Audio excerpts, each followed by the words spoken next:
Thank you all for coming. I hope this gets your Friday night off to a good start.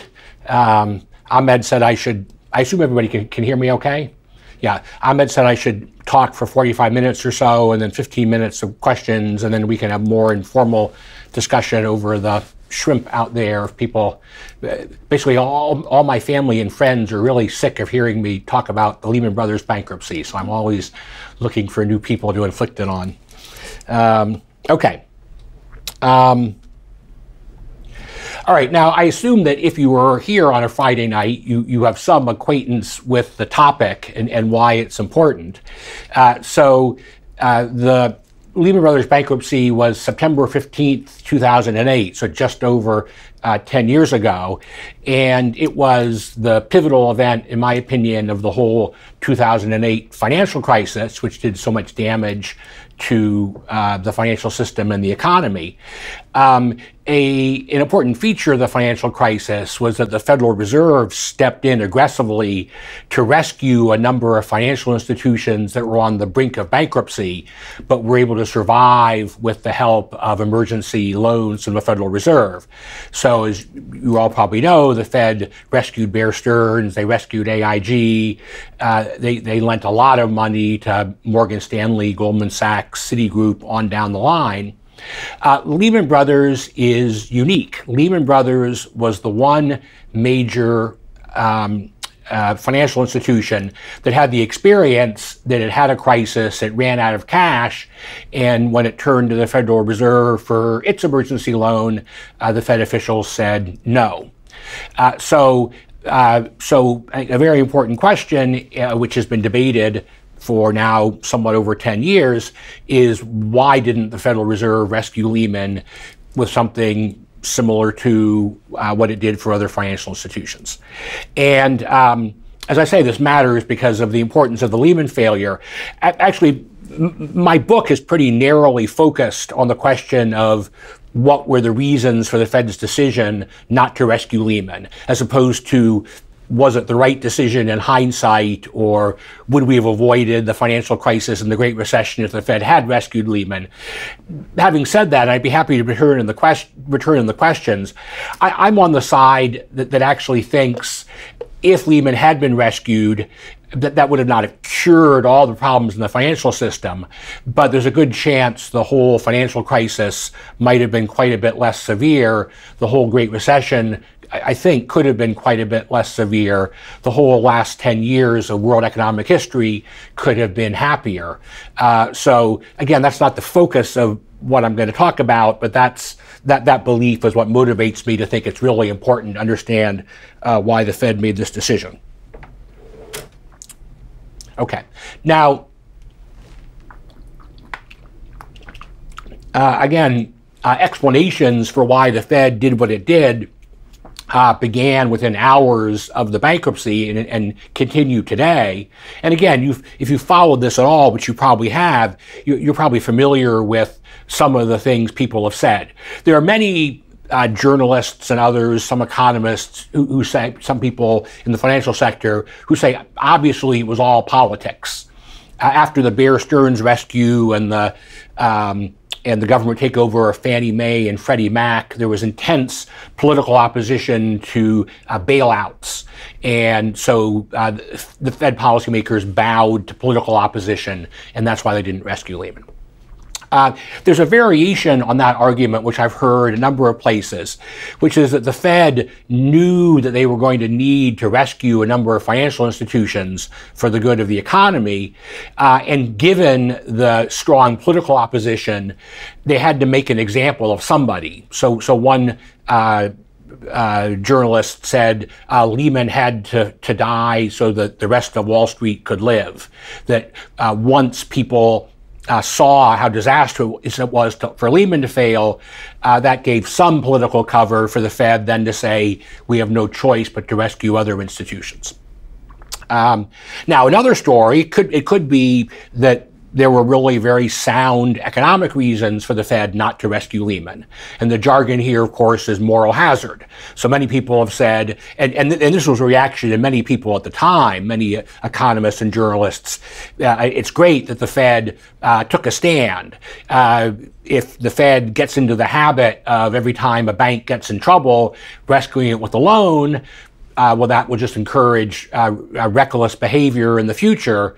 And so because of the moral hazard problem, the Fed had to say no and let Lehman suffer the consequences of its risk-taking. A final thing that some people have suggested, and of course these things are not mutually exclusive, they might have all played roles to varying degrees. A number of commentators have suggested that the Fed failed to fully anticipate, not that they thought, maybe they didn't think that Lehman failing would be a good thing, but that they failed to anticipate just how devastating it would be to the financial system. And maybe if we could go back in history and Fed officials knew what was going to happen after September 15th, they would have made a different decision about rescuing Lehman. So there's been a rich debate about why didn't the Fed rescue Lehman. Now, starting soon after the bankruptcy, Fed officials, Ben Bernanke, Timothy Geithner, who was the president of the New York Fed at the time, other federal officials on down the line, have actually given a quite clear, concrete, specific explanation for what their actions are. And actually, they've continued to do that. As again, as some of you may know, there have been a number of retrospective conferences. So just in the week, several days before September 15th, 2018, in other words, about 3 weeks ago, across Massachusetts Avenue at the Brookings Institution, there was a big conference on let's understand why the Fed did what it did in the financial crisis. And the stars of the show were Bernanke, Geithner, and Henry Paulson, who had been the Treasury Secretary. And what I'm about to characterize as their explanation was their explanation from soon after the bankruptcy until several weeks ago, and I haven't heard of them changing their mind in the last 3 weeks. Now, the interesting thing about the explanation that Fed officials have given over and over and over again is it has nothing to do with any of these bullet points. So the Fed says, no, of course it was not political. We're not influenced by politics. We were doing what was best for the economy. It wasn't political. So Ben Bernanke and Tim Geithner and Henry Paulson have insisted that they knew full well that the Lehman bankruptcy would be disastrous, that it would be a catastrophe, that it would be a calamity. Those are some of the words they've used. That they knew in advance that their decision was going to have these terrible effects. They actually say they were not especially trying to make a point about moral hazard. They were just trying to manage the crisis. So given all of that, well, then why in the world didn't the Fed step in and rescue Lehman? And the answer they've given, again, up to and including several weeks ago across the street, is they did not rescue Lehman Brothers because it would not have been legal to rescue Lehman Brothers. Now, just a little bit of background. So under the relevant law, specifically Section 13.3 of the Federal Reserve Act, the Federal Reserve normally does not lend to investment banks. It routinely lends to commercial banks, depository institutions through the discount window. It does not normally lend to investment banks, but it can do so in certain emergencies, but only if the bank that's borrowing the money posts satisfactory collateral. And satisfactory is the term in the law. And of course, satisfactory is a little bit of a vague concept, but I have a quotation from Scott Alvarez, the General Counsel of the Board of Governors, and other Fed officials have commented. Practically speaking, the Fed seems to have interpreted the law as being there has to be enough collateral and good enough collateral so that there's not substantial risk that the Fed will lose money. That the Fed has to be sure that either they'll get paid back or that if somehow they don't get paid back, they have enough collateral they can sell so they recoup the losses and it doesn't cost the taxpayers any money. So that's the legal criterion. And Fed officials, I have a couple of quotes from Ben Bernanke. The company's available collateral was well short of the amount of money they needed to borrow to avoid bankruptcy. So we couldn't do it legally. The only way we could have saved Lehman Brothers would have been by breaking the law, and I didn't want to break the law. As simple as that. Ben Bernanke published his memoir in 2015, and he said exactly the same thing. And again, a couple weeks ago across the street, he and other Fed officials said the same thing. All right, so the main point of my book is to try to hit head on the question of why the Fed did not rescue Lehman. And the main conclusion of the book is a negative one, which is that the reason the Fed did not rescue Lehman is not the reason given by Ben Bernanke and Tim Geithner and other Fed officials. So it is not the case that the Fed didn't rescue Lehman because it lacked the legal authority to rescue Lehman. So the story that Fed officials have given over and over and over again simply does not fit the facts in two related but distinct senses.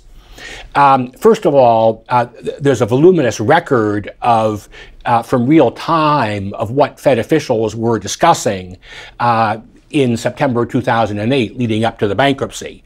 So there's a lot of evidence on the factors they were considering. There was a lot of discussion of, oh my goodness, if Lehman Brothers fails, that could really hurt the economy. Maybe we better rescue them. How can we do that? There was discussion that, well, if we do rescue Lehman Brothers, we'll get killed by Nancy Pelosi and the congressional leaders. How can we handle that? There was discussion of a lot of economic and political factors. There was not any discussion of, is it legal to rescue Lehman? Does Lehman have enough collateral so that under Section 13.3 of the Federal Reserve Act, we're able to lend? That was a story that was developed sometime in October 2008, after the bankruptcy, as a justification for a decision that many people criticized. So that wasn't why the Fed did what they did. The second point, again related but distinct, is that even so the Fed did not examine Lehman's collateral. That wasn't an issue.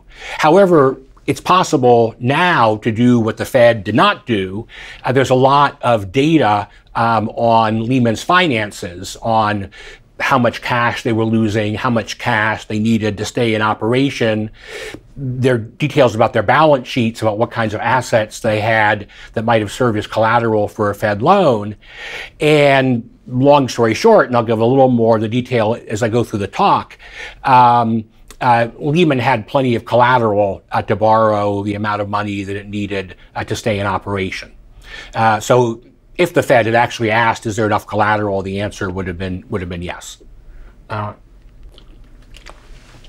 right, now, as I hear myself talk, I feel as though I sound a little bit opinionated, like Ben Bernanke, Tim Geithner, Henry Paulson say something different. How do I know I'm right and they're wrong? And the answer is that this is a case where, and this is, you don't have to sit here and judge the credibility of what I'm saying, versus the credibility of Ben Bernanke or anybody else. That there was lots and lots of hard evidence. And actually, one thing I want to do with my book and talks like this one is actually to publicize some of the investigations that looked into the Lehman bankruptcy, and especially. There were two big investigations. So Congress appointed the Financial Crisis Inquiry Commission, which did a big investigation of the whole financial crisis, but including a big section on the Lehman Brothers failure. And then also the bankruptcy court in the Lehman bankruptcy case appointed an examiner to gather facts about what had happened and what led to the bankruptcy. Both of these were huge investigations with tens of millions of dollars, with scores of lawyers and accountants and investigators. They both had subpoena power. So, and they both have very user-friendly websites. So, if I see any of you on your phones, I will assume that it's because you are looking up these websites to check, to check out what I'm saying. And either during this talk or after this talk, I seriously encourage you to do this. On these websites, with a couple of clicks, you can get day by day financial institution on how much cash Lehman had, how much cash it was going to need. You can get many, many emails that Federal Reserve officials were sending to each other on September 13th, September 14th. So, I think of myself as being an open-minded person in general, but this is actually not something which is really a matter of opinion. This is a matter of you can look up the facts. What was I going to say about that? I guess that was yes, yeah. Many people who've written about Lehman, again, journalists, economists and others have made sort of informed speculation about, oh, the Fed must have been thinking this, probably that was a factor. Here were the, maybe not realizing you don't have to speculate or be especially intelligent. You can just look, do a couple of clicks and look up the emails, which, getting a little bit ahead of the story, say we're going to get killed politically if we rescue Lehman, but I'll get to that. All right, now I probably won't have time to get in much detail, and I want to leave time for questions. So I'll kind of go lightly through this outline, and then again, happy to go back in more detail, either in this room or in the room next door. Just very briefly, what happened 10 years ago, then sort of the central issue of yes, the Fed did have enough collateral. Lehman Brothers did have enough collateral to borrow the amount of cash that it needed to stay in operation. Now, point number 3 is also very important. So, the Fed could have rescued Lehman, but their failure to rescue Lehman was not merely an act of passivity, or it's not that the Fed just stepped aside and allowed Lehman to fail and didn't intervene. On the weekend of September 13th and 14th, when the Fed decided, for reasons we'll discuss, that Lehman needed to declare bankruptcy, they basically told Lehman to declare bankruptcy, and also, actually, as Lehman well knew, the Federal Reserve does not actually have the legal authority to tell a private corporation whether or not to file a bankruptcy petition.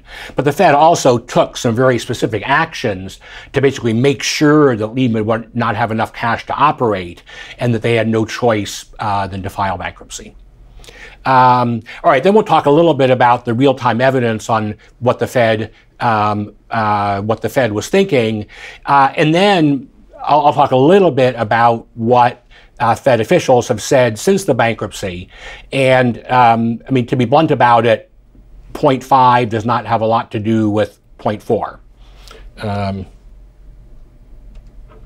Okay, so very quickly, partly because of time and partly most of you know some of this. So there was a crisis at all of the big investment banks. Although this is actually an important point, that Lehman was not really special in the problems it had. Every single one of the big 5 investment banks had similar problems and broadly similar crises. They had dramatically different endings, but that was primarily because the Federal Reserve and the government made different decisions about how to handle them. I think actually, and this could be subject to some debate, but I think there's a pretty clear interpretation of what the basic problem was.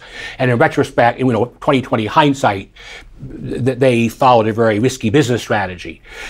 Number one, all the big investment banks during the housing bubble made big investments in real estate, and as long as the real estate bubble continued, that was very profitable.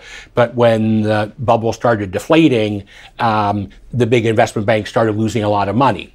Number two, and this is very well known, the investment banks were very leveraged, had very low levels of capital relative to their investments. So they didn't have to lose too much on their real estate investments before their low levels of capital started to perhaps approach zero, and people in financial markets started to worry, maybe these institutions are going to become insolvent, maybe they're not viable businesses. And then finally, the really fatal feature of their business model was they relied heavily on short-term borrowing. So on their balance sheet, they had very illiquid assets.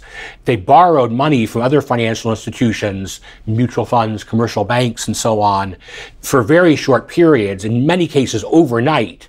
So their funding depended on constantly rolling over their funding. And when they lost money on real estate, doubts developed about their viability, many of their lenders cut off funding. So it was essentially the 21st century equivalent of a bank run. Banks depend on the confidence of their depositors, and if they lose confidence, they show up at the bank. The depositors go to the bank, and the bank runs out of cash. Here, the equivalent of the depositors were Fidelity mutual funds and other commercial banks and things that were doing short-term lending and suddenly cut off funding. All right, again, very briefly, the first of the big five to have a crisis was Bear Stearns. They had a run very similar in many respects to what happened to Lehman Brothers 6 months later. The resolution was that Bear Stearns was bought by a stronger institution, JP Chase, but only after JP Chase said, we want to buy Bear Stearns, but we don't like this $30 billion of real estate assets. Bear Stearns has to sell those assets to somebody else, and then we'll buy Bear Stearns. And the Fed facilitated that by creating Maiden Lane LLC to buy those assets. And that was the first time, and basically March 2008 was the first time the Fed invoked Section 13.3, saying we're taking extraordinary measures to support investment banks. Also, after the run on Bear Stearns, the Fed, recognizing that other investment banks might have similar problems, created the primary dealer credit facility, which the primary dealers in Treasury securities are the big investment banks and commercial banks.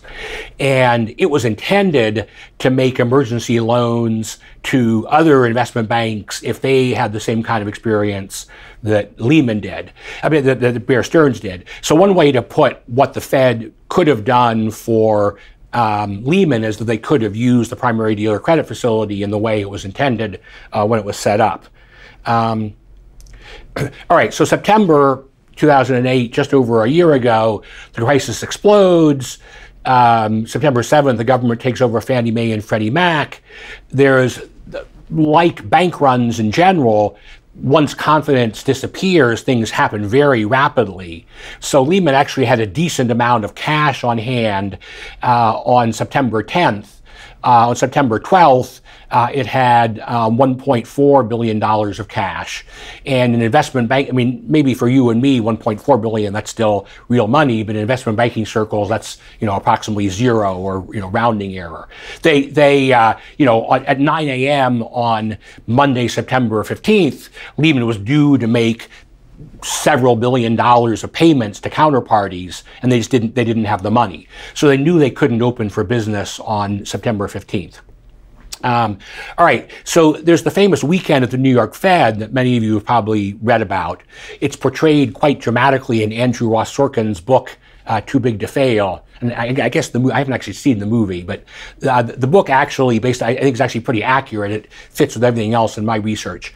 And so Henry Paulson and Timothy Geithner tried to work out a deal for some other institution to buy Lehman in the same way that JP Morgan bought Bear Stearns. On Saturday, September 13th, they thought they had a deal with Barclays. On Sunday, September 14th, there was an unexpected problem involving, so Barclays was a British bank, so British regulators had to approve. There was a rather technical aspect of the deal that I won't go into right now, which British regulators objected to, and which could not be worked out between Sunday afternoon and Monday morning at 9 a.m. And so that's what killed the Barclays deal.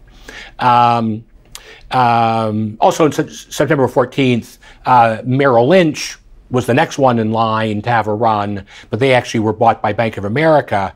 Lehman filed its bankruptcy petition at 1:45 a.m. And 1:45 a.m., that's New York or Washington time.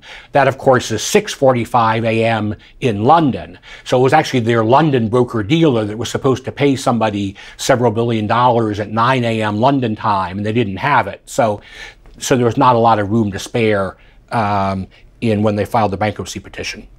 Then on September 16th, and again, there's so many details I don't have time to go into, but my reading is that the Fed, after saying no rescues for Lehman and initially saying the same thing for AIG, I think to their credit, actually in my opinion, it did not take long for Henry Paulson to realize he'd made a mistake and to shift gears 180 degrees and to lend a large amount of to AIG. All right, and then a bunch of bad things happened in financial markets. There was a terrible recession. The one thing I'll highlight at the end of this slide, so again, there were 5 big investment banks at the beginning of the year. Bear Stearns was taken over by JP Morgan. Lehman filed Chapter 11 bankruptcy. Merrill Lynch was bought by Bank of America.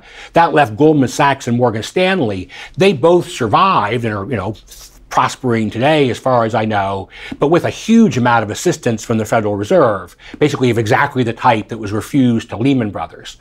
There was one point in the fall of 2008 when Morgan Stanley issued a statement saying any concerns about Morgan Stanley's liquidity are completely unfounded. We have $50 billion of cash, essentially sitting in our pockets, ready to use. We have plenty of liquidity. It was true that they had $50 billion of cash. It was also true, we now know, that they had borrowed $107 billion from the Fed. So I think it's reasonable to think without the Fed loan, they would have been in a lot of trouble. All right. I'm actually doing okay, I think, getting through the main points. All right, so sort of getting really to the central point that Lehman had enough collateral for the loan it needed to stay in operation, so the Fed legally could have made a well-secured loan, which would not have been risky for the Fed or taxpayers. Now here there are a lot of details, so I'm going to, and actually I analyze this in several different ways with several different methodologies, but one calculation I do is just to make my best estimate of how much the Lehman need to borrow. And again, there's quite a bit of evidence day by day leading up to their bankruptcy of how much cash was flowing out.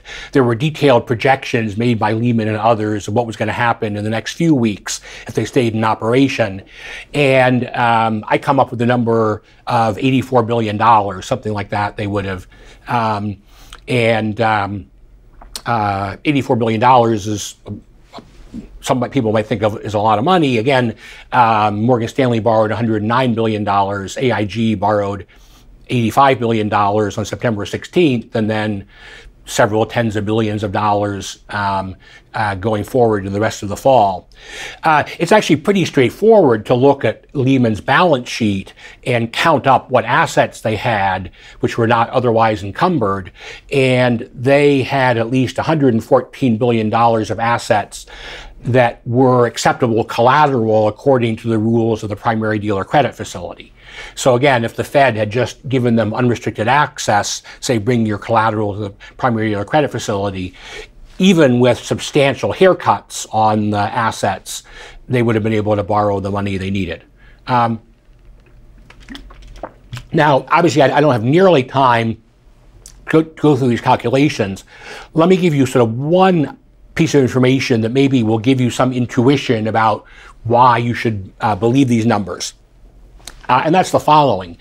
The primary reason that Lehman lost money was the fact that counterparties cut off short-term funding to them. So $66 billion of this $84 billion was to cover short-term funding that was cut off. There were some other things as well, but most of it was. Now, the short-term funding in question took the form of repurchase agreements. So, as some of you may know, a repurchase agreement, it's a somewhat complicated arrangement, but in effect, it's a collateralized loan. So Lehman was posting a variety of equities, corporate bonds, government bonds, mortgage-backed securities as collateral for the money they were borrowing, and with substantial haircuts. The whole idea of the PDCF was to deal with what happened if lenders panicked and cut off repurchase agreements. That's a problem which really should solve itself, in the sense that if Lehman's borrowing $10 billion from Fidelity Funds, Fidelity Funds is rolling over the loan every day.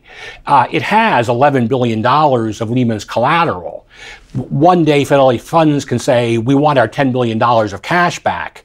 To do that, they have to give back the $11 billion of collateral. And the whole idea of the PDCF is that then an investment bank could turn to the PDCF and post the collateral which private counterparties were no longer willing to take. So most, although not all, of the cash they needed was to replace repurchase agreements. Most, although not all, of the collateral they had was the collateral that they had previously been using in the same repurchase agreements. All right, steaming ahead. Again, this was not just an act of omission. The Fed actually took actions to ensure that Lehman would have to file bankruptcy.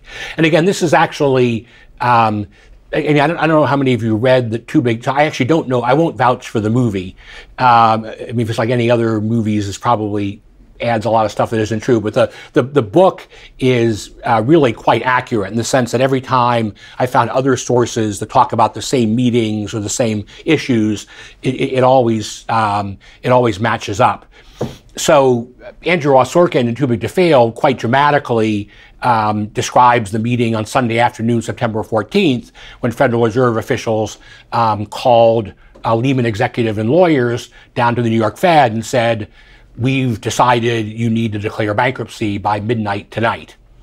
All right, now again, everybody knows they actually can't legally do that. It's up to the Lehman's board of directors. But again, they took actions to make sure that Lehman essentially didn't have any choice. And this gets a little complicated, but briefly, so the famous Lehman bankruptcy petition was filed by something called Lehman Brothers Holdings, Inc., LBHI, which, as the name suggests, was a holding company which had many different subsidiaries in different financial businesses. And two of the biggest subsidiaries were a broker-dealer in New York called Lehman Brothers Incorporated, LBI, and a broker-dealer in London called Lehman Brothers International Europe, or LBIE. So the holding company filed for bankruptcy. Most subsidiaries also filed for bankruptcy. The New York broker-dealer did not. So again, something that people don't realize is that at the same time that the headlines were blaring, no rescue for Lehman, Fed won't give away any taxpayer money, the Fed actually lent $28 billion to a subsidiary of Lehman, hoping to wind it down somewhat gradually and avoid things being too chaotic. That part of Lehman was actually, so the Barclays deal to buy all of the holding company fell through, but after the bankruptcy of the holding company, the bankruptcy estate sold most of the broker-dealer operations to Barclays, which is why now Barclays has a presence in New York, and the Brooklyn Nets play in the Barclays Center. All right. As far as I can tell, the business models of the New York and London broker-dealers of Lehman, and for that matter, the New York and London broker-dealers of Goldman Sachs, Morgan Stanley, and so on, were very similar. They all had hundreds of billions of dollars of repurchase agreements, repo financing. And when the Fed said, we will lend money to the New York broker-dealer, Lehman said, well, that's great. How about you lend some money also to the London broker-dealer? And the Fed said no. At one point, and again, this is documented. At one point on Sunday afternoon, the people at Lehman thought, well, it doesn't really matter whether the Fed lends to the New York broker-dealer or the London broker-dealer, because cash and securities flow among our subsidiaries, hundreds of billions of dollars every day. We can just send a bunch of assets from LBIE and from other units of Lehman to the New York broker-dealer. They can pledge it to the primary dealer credit facility. They can borrow a bunch of cash and then distribute it as needed. And essentially the Fed said they weren't allowed to do that. They made, so there's something, if you become an aficionado of this episode, something which has come to be called the Friday criterion. Friday being a reference to Friday, September 12th, that LBI was, the Fed said LBI can borrow as much money as they need to stay in business, except any asset pledged as collateral has to be something that was on LBI's balance sheet on Friday, September 12th, which scratch my head as I can, and actually I've talked to bankruptcy attorneys and so on, there just isn't any rationale for that other than making sure, other than thwarting Lehman's plan to use the New York broker-dealer as a place to borrow cash for the rest of the firm. All right, so LBIE couldn't pay people money that it owed on September 15th. A lot of its debts were guaranteed by its parent, so LBHI was in default. It's pretty hard to run a successful investment bank if you don't pay people billions of dollars when you're supposed to. So Lehman had no choice but to file for bankruptcy. But basically, Goldman Sachs and Morgan Stanley had crises basically 1 week. Basically, in the week after Lehman failed, there were huge outflows of cash from Goldman Sachs and Morgan Stanley. And on the evening of Sunday, September 21st, there were worries that on Monday, September 22nd, that Goldman Sachs and Morgan Stanley might have problems. And so the Fed, and that they might have problems in their London broker-dealers as well as their New York broker-dealer. So in a little 2 sentences at the end of a Fed press release, this was actually, again, those of you who know this, it was the press release that announced that Goldman Sachs and Morgan Stanley had been approved as bank holding companies. And that was the big headline in the newspapers. But at the very bottom of the press release, it was also the Fed approved lending to the New York, to the London as well as New York broker-dealers of Goldman Sachs and Morgan Stanley. And if they had just taken that attitude about lending in London as well as New York 7 days earlier, again, that probably would have been sufficient to rescue Lehman. All right, so if instead of lending $28 billion, which was enough for the New York broker-dealer to stay in business, the Fed had lent $84 billion that probably could have kept the whole operation in business, we would have avoided the chaotic bankruptcy. It's a very interesting thing that we could speculate about what would have happened to Lehman in the long run. One strong possibility is that with another month or two of staying afloat with Fed assistance, that Lehman would have been able to work out the problems with the British regulators, and the Barclays deal would have been concluded. Maybe not. In that case, maybe just as AIG looked hopeless, but then restructured and survived, other firms, and the book talks a lot about what Lehman was trying to do to shed illiquid assets and so on. I think it's certainly possible that Lehman might have survived, and we might have a healthy Lehman Brothers in operation today. Now, maybe that wouldn't have happened. Maybe really Lehman was doomed in the sense that it was just not viable in the long run. Even in that worst case, there could have been an orderly wind down in which, in a period of weeks or months, Lehman could have closed out its contracts, customers could have taken out their funds, they could have wound down their business. Again, the Fed was trying to engineer that for the New York broker-dealer, but that could have been done also for the London broker-dealer and for the whole holding company. And that, I think, almost certainly would have greatly reduced the damage, the panic in the financial system. I've talked to a number of bankruptcy lawyers, and they just shake their heads. So I don't know much about bankruptcy law, but I know more than I did a few years ago. And generally, planning a corporate bankruptcy is a very complex process.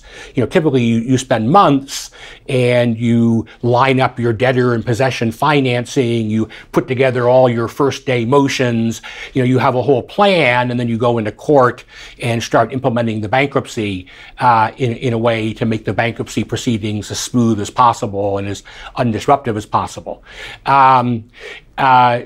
Lehman was told on Sunday afternoon, you need to file a bankruptcy petition by midnight, and they missed it by an hour and 3/4. But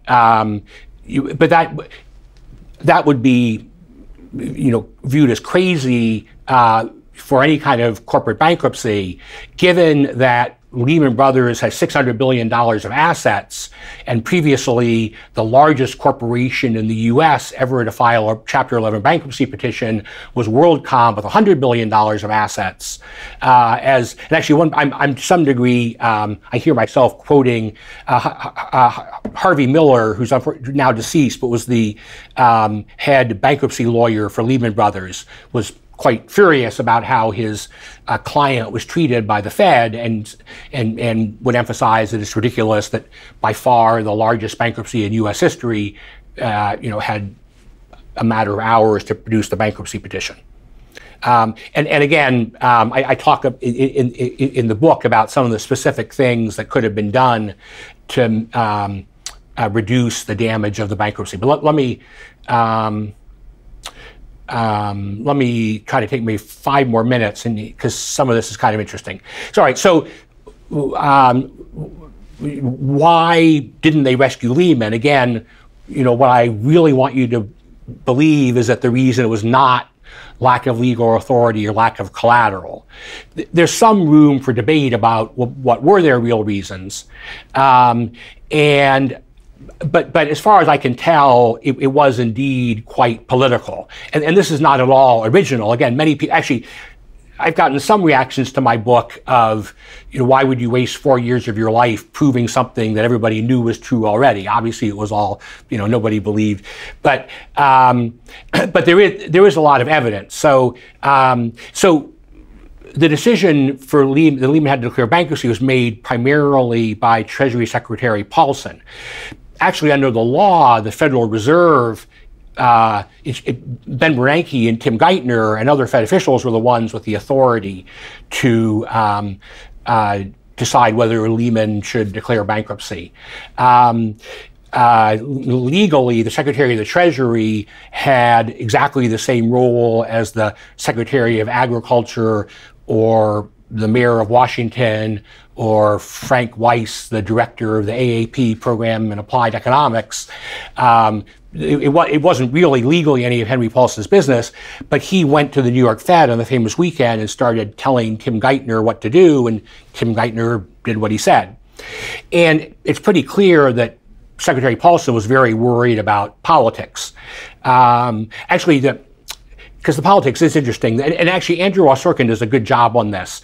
If you want to find, if you're unhappy about the divisions, Democrats, Republicans, political, liberals, conservatives, you'll be happy to revisit the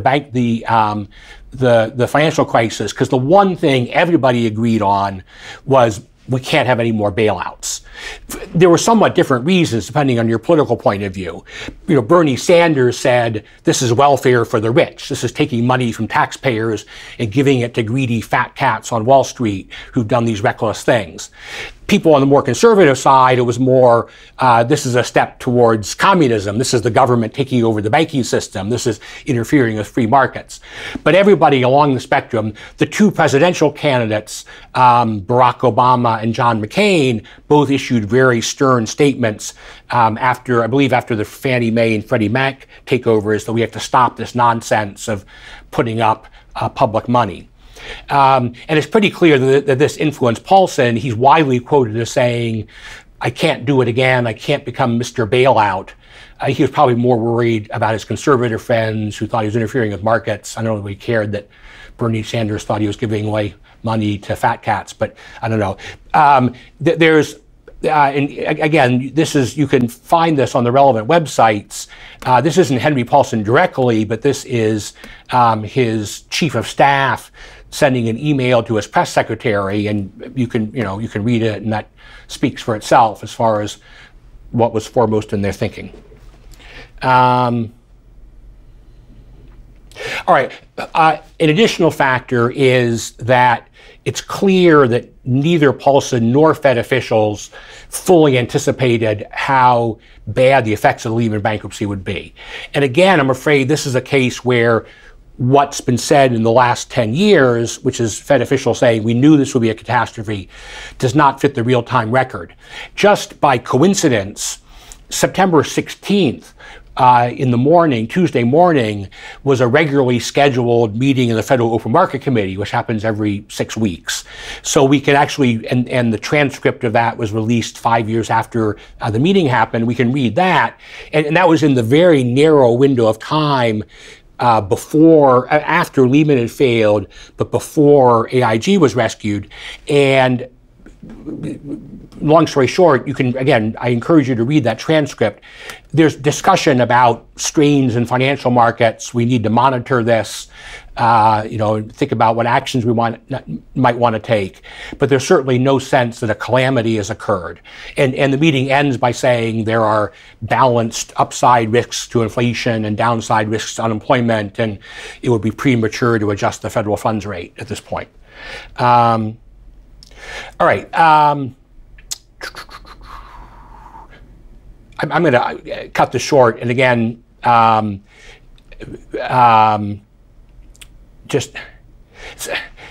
there are a couple of slides I won't go through, which are about, and again, if you really want to know, it is in stock on Amazon.com, just public service announcement. So I go through in detail some of the statements that Fed officials have made, which just have logical inconsistencies or bad economics. The one thing that I will go through, again, another thing you can read is the testimony of Ben Bernanke before the Financial Crisis Inquiry Commission. So actually again, Bernanke and Geithner and others have spoken, probably 100, 200, 300 times about this episode and have given the same story. But it's almost always been to friendly or fairly passive audiences.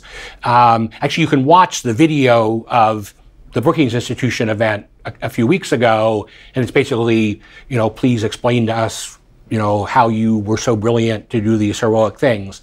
I'm exaggerating a little. I shouldn't get too carried. Anyway, it's not very critical. So the one exception was when they testified before the Financial Crisis Inquiry Commission, some of the commissioners were in a mindset to be adversarial or prosecutorial and to ask follow-up questions. So again, read this for yourself. But, they say, why didn't you rescue Lehman? So Bernanke says they didn't have enough collateral. How do you know they didn't have enough collateral? Well, the New York Fed officials told me they didn't have enough collateral. Well, how did the New York Fed know they didn't have enough collateral? Who was it who and it went back and forth over, a transcript of 150 pages. After that hearing, the FCIC was not satisfied with Bernanke's answer to the question, how do you know there wasn't enough collateral? So they sent a follow-up letter to Bernanke. There were actually 6 questions in the follow-up letter. This is one of the questions. So during your testimony, you stated there was this collateral analysis, provide the collateral analysis, the name of the person who communicated the collateral analysis, the day and time, location. So why do we put this long, weird quotation up here? My sort of reading between the lines is the FCIC is saying, we really, really, really want you to tell us about this collateral analysis. So again, there were 6 questions. Bernanke replied to the 6 questions with a 14-page, single-space, small-type letter talking about a lot of things. I invite you to go through that on the Financial Crisis Inquiry Commission website.